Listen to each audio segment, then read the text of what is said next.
Are you following Super Rugby Pacific? Stick around, I'll share my insights to round 14, who went well this weekend and who got wake-up calls. Hey everyone, it's Coach H here, and you've found Inspired by Union, a channel where I discuss Southern Hemisphere rugby. Let's dive right in.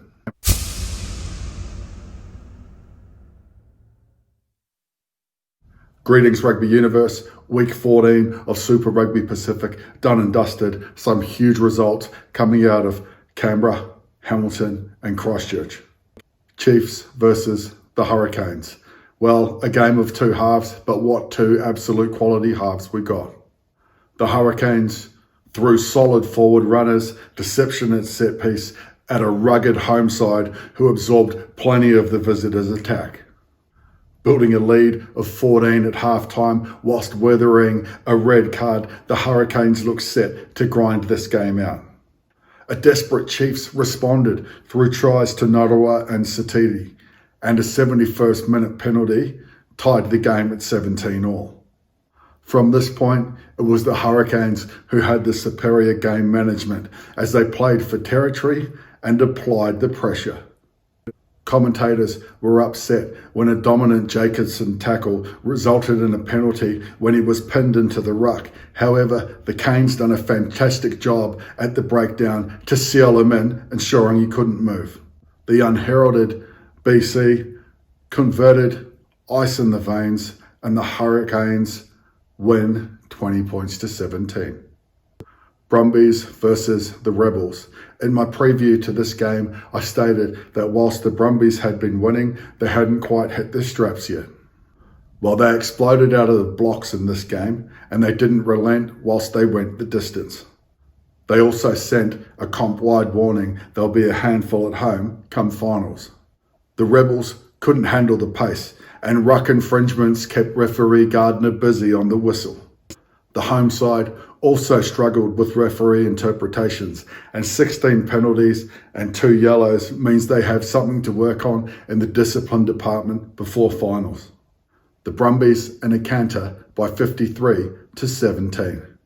Moana Pacifica versus the Waratahs. Well, for the Tars, no response for their departing coach, but Moana Pacifica, they responded to ensure that they farewelled their veterans in style.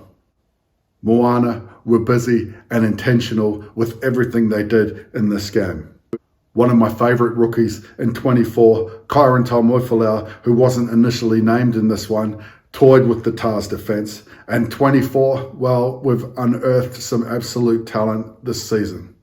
Sukopu Kepu, he got on the try scorers list after a wonderful career in Australia and then giving back to Pacifica Rugby by playing with Moana. He gets to depart on a high. Moana snuffed out a Waratahs fight back to take this one by 27 to 12. The Crusaders versus the Blues. Games between these sides usually live up to its billing, and this week, despite teams being at opposite ends of the table, was absolute quality. The Crusaders were brave and took the game on, exemplified none other than when skipper Cody Taylor got on with the job and for a draw pass to get a try to Shea Fihaki.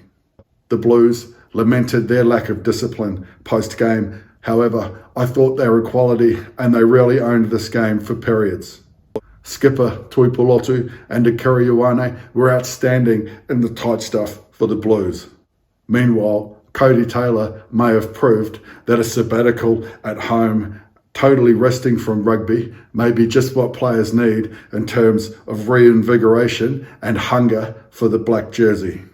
This game provided drama and excitement. One move, absolutely top shelf from the Crusaders, a set piece line out. They moved the ball into midfield and then struck back to the blind side. The deception was wonderful, and Noah Hotham finished off a great move. The Blues, they'll stew on this result as they prepare to face the Chiefs in the final regular season round this week. Whilst the Crusaders win, it's probably too little, too late. The one-eyed Cantabs and red and black supporters, however, will be overjoyed to knock off their northern neighbours by 29 to 27. Reds versus the Force. JYD. The Junkyard Dog was a wrestler in the 80s, going up against the likes of Ted DiBiase, the Honky Tonk Man, and the absolute beating bag Barry Horowitz. Well, the Reds version of the Junkyard Dog, Tim Ryan, has earned himself a fan club with Junkyard Dog t-shirts, and he's got people talking about him having higher honours as he's now scored 2 hat-tricks and a double across 4 games of Super Rugby. He takes his opportunities when they're presented, but it was the forwards who were industrious and laid the platform for multiple attacking raids out wide. The Force, they've been horrible on the road, and the Reds didn't need any second invites as they ensured that momentum was with the Queenslanders. Reds, by an absolute hiding of a score, 59-13. Highlanders versus Fijian and Drua. Sunday rugby, and the Highlanders put on a show as Jonah Nardeki found form on his return to Super Rugby. He was absolute class. The Fijians, they haven't travelled well since their inception into the competition, and it was no different this week in Dunedin. The Landers, they will play finals footy this year, but they don't quite have the depth and class to make the semis.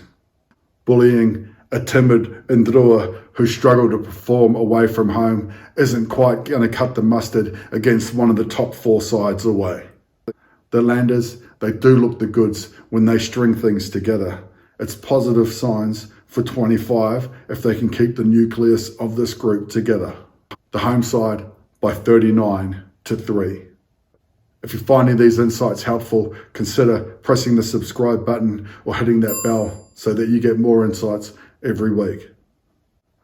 Well, round 14, some blowouts and some tight affairs, a really mixed bag for teams. There's still 8th position up for grabs. That'll be decided in the last round of Super Rugby this coming weekend. I'm Coach H, and you've been watching Inspired by Union.